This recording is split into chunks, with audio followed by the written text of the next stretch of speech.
Hello दोस्तों, आज हम रिव्यू करने वाले हैं एक स्टेबिलिटी शू का जिसका नाम है प्यूमा फॉरएवर एंड नाइट्रो। ये एक stability based max cushion daily trainer है प्यूमा के रेंज में और ये इसका पहला इटरेशन है। प्यूमा ने पहले भी एक स्टेबिलिटी शू लॉन्च किया था 2021 में प्यूमा इटर्निटी नाइट्रो नाम का, पर ऐसा लगता है कि उसे डिसकंटिन्यू करके एक नया सीरीज इंट्रोड्यूस किया गया है जो उससे बेहतर स्टेबिलिटी प्रोवाइड करता है। डिस्क्लेमर के तौर पे हम ये बताना चाहेंगे कि ये जूता हमने अपने पैसों से लिया है और ऑल्दो हमें स्टेबिलिटी शूज़ की ज़रूरत नहीं पड़ती, हम इस शू के स्टेबिलिटी एस्पेक्ट्स भी हाईलाइट करेंगे इस रिव्यू में। पहले के stability shoes heavy, firm, medium post और प्लास्टिक सपोर्ट पीसेस से भरे होते थे जिसमें रनिंग करना उतना एक्साइटिंग नहीं होता था। जो आजकल के स्टेबिलिटी शूज आ रहे हैं उन्हें वाइडर बना के इनहेरेंटली स्टेबल बनाया जा रहा है। प्लास्टिक पीसेस कम डाले जा रहे हैं और इनमें एक्साइटिंग फोम्स का भी इस्तेमाल हो रहा है, जैसे पावर रन पीबी सॉकनी टेम्पस में या डुअल डेंसिटी नाइट्रोफोम इस शू में।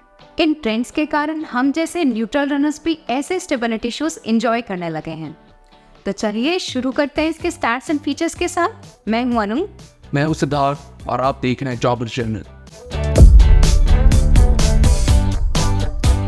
प्यूमा फॉरएवर एंड नाइट्रो की स्टैक हाइट है 36 मिलीमीटर हील पे, 26 मिलीमीटर 4 फुट पे और इसका ड्रॉप है 10 मिलीमीटर का। ऑल्दो इंडिया वेबसाइट में प्यूमा इसका ड्रॉप 7.5 मिलीमीटर बताता है। मेन साइज 9 में इसका वेट है 274 ग्राम और इंडिया में आता है 15,999 रुपए का। प्यूमा ने इशू में डुअल डेंसिटी फोम का इस्तेमाल किया है। दोनों ही nitrogen injected super critical TPE foams हैं, पर अंदर का ब्लू कोट सॉफ्टर मटेरियल का बना है और बाहर का नाइट्रोजन फर्मर कंपाउंड का है जो स्टेबिलिटी बनाए रखता है। इसमें रन गाइड सिस्टम का इस्तेमाल किया गया है। हील पे प्लास्टिक क्लिप्स डाली गई हैं और अपर में पावर टेप यूज किया गया है जो स्ट्रक्चर और फुटहोल्ड मेंटेन रखता है।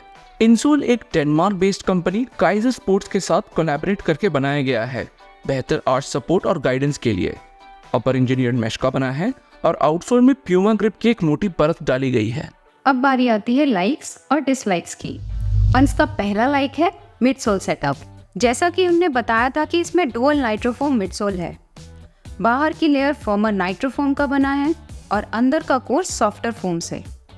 ये दोनों लेयर आपस में अच्छा काम करते हैं। ऑल्दो हम बाहर का लेयर फर्म बोल रहे हैं, ये ज़्यादा हार्ड नहीं है और ओवरऑल एक्सपीरियंस सॉफ्टर साइड पर ही है। नाइट्रोफोम डिसेंट स्प्रिंग भी प्रोवाइड करता है अगर आप पेज पिकअप करना चाहो तो। दूसरा लाइक है स्टेबिलिटी। इसमें यूज किया गया run guide system multiple technologies का कॉम्बिनेशन है। अपर का पावर टेप आपको प्लेटफॉर्म पे सिक्योर होल्ड देता है। पीछे का हील क्लिप आपके हील को अपने जगह पे बनाए रखता है और एंकल को ज़्यादा प्रोनेट नहीं होने देता। मिडसोल कॉम्पोजिशन और शू विड्थ भी इसके स्टेबिलिटी में कंट्रीब्यूट करता है। ऑल इन ऑल ये बिना इंट्रूसिव वे आपको स्टेबल राइड प्रोवाइड करता है। तीसरा लाइक है वर्सेटिलिटी। शू मॉडरेटली लाइट है बाकी स्टेबिलिटी शूज़ के मुकाबले, स्पेशली अगर आप इसका स्टैक हाइट कंसिडर करो। मिडसोल सॉफ्ट है और मॉडरेटली बाउंसी भी। ये सारे फैक्टर्स इसे काफ़ी वर्सेटाइल शू बनाते हैं स्टेबिलिटी मार्केट में, जहाँ टेम्पस के अलावा शायद ही कोई और शू इतना वर्सेटिलिटी ऑफर करता हो। डिसलाइक्स की बात करें तो पहला डिसलाइक है हील स्लिप। स्टेबिलिटी बढ़ाने के लिए इसकी फ्लेक्सिबिलिटी कम की गई है। 4 फुट स्टिफ है और आउटसोल रबर कवरेज भी थिक है। इन सब के कारण हमने इस पे थोड़ा हील स्लिप एक्सपीरियंस किया जो विद टाइम बेटर हुआ जैसे जैसे थोड़ा ब्रेकिंग हुआ, पर अभी भी हील वुड परफेक्ट नहीं है। दूसरा डिसलाइक है इसका अपर, जिसमें हमें काफ़ी इश्यूज नज़र आए। हील काउंटर का हाइट कम है और इनर पैडिंग जो हील को अपने जगह पर रखती है वो हमें दूसरे शूज़ के कंपैरिजन में नीचे लगी, जिससे हील होल्ड सही नहीं बैठा। इसके फ्रंट आई हेड से हमें लेस बाइट भी हुआ जो इवेंचुअली ब्लिस्टर बन गया रेगुलर यूसेज से। पर यह प्रॉब्लम शायद सबको ना हो। Although shoe true to size है लेंथ वाइज, ये थोड़ा स्नग है ताकि आपके पैरों को कप कर सके और ज़्यादा लैटरल मूवमेंट ना हो। इस कारण हमें साइज अप करना पड़ा। तीसरा डिसलाइक है आउटसोल। ऑल्दो ये प्यूमा ग्रिप से बना है जो अच्छा ट्रैक्शन प्रोवाइड करता है। रबर की लेयर हमें कुछ ज़्यादा ही थिक लगी जो रनिंग के दौरान बहुत ही लाउड आवाज़ करता है। इसमें फ्लेक्स ग्रोज भी नहीं है जिससे 4 फुट काफ़ी स्टिफ हो जाता है और हील स्लिप में कंट्रीब्यूट करता है। अब हम इस शू के 3 मेजर कंपोनेंट्स अपर, मिडसोल और आउटसोल को रेट करेंगे अपने एक्सपीरियंस के हिसाब से। शुरू करते हैं अपर से। डिसलाइक सेक्शन में हमने एक लेंथ बताया था इसके अपर के इश्यूज के बारे में। हालांकि इसकी ब्रीथेबिलिटी हमें बहुत अच्छी लगी और हमने किसी भी वेदर कंडीशन में कोई इशू फेस नहीं किया। इसे हम देंगे 2.25 आउट ऑफ 5। प्यूमा ने पहले भी डो डेंसिटी मिडसोल के साथ एक्सपेरिमेंट किया है, जैसे वेलोसिटी नाइट्रो 2 या डेविएट नाइट्रो 2, और इस एक्सपीरियंस का एडवांटेज हमें फॉरएवर नाइट्रो में दिखता है। इसके मिडसोल से हमें कोई भी कंप्लेंट नहीं है। इसे हम देंगे 7 आउट ऑफ 10। आउटसोल प्यूमा की स्पेशलिटी हुआ करती थी। ट्रैक्शन तो ऑफ कोर्स मार्केट लीडिंग है, पर पहली बार हमें इसका लेयर थोड़ा ज़्यादा थिक लगा, जो इसके मिडसोल एक्सपीरियंस को डल करता है, और बहुत आवाज़ भी। इसमें फ्लेक्स क्रॉप्स की भी ज़रूरत है, जो 4 फुट को थोड़े फ्लेक्स पॉइंट्स प्रोवाइड करें।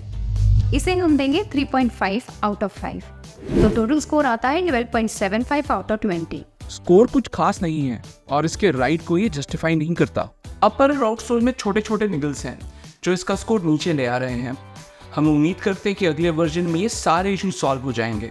ओवरऑल स्टेबिलिटी रनर्स के साथ साथ न्यूट्रल रनर्स को भी ये शू सूट करेगा। स्टेबिलिटी शू मार्केट में ज़्यादा एक्साइटिंग ऑप्शंस नहीं है। अगर आपको इसके अपर से कोई प्रॉब्लम ना हो तो आप ये जूता डेफिनेटली एंजॉय करोगे। तो ये था हमारा review Puma forever and nitro का। हम एक और बार बताना चाहेंगे, हम स्टेबिलिटी रनर्स नहीं हैं, तो हमारे ओपिनियंस आप उसी हिसाब से कंसिडर कीजिएगा। अगर आपको वीडियो पसंद आया तो लाइक और सब्सक्राइब ज़रूर कीजिएगा। अगले वीडियो में मिलते हैं। Thank you and good bye.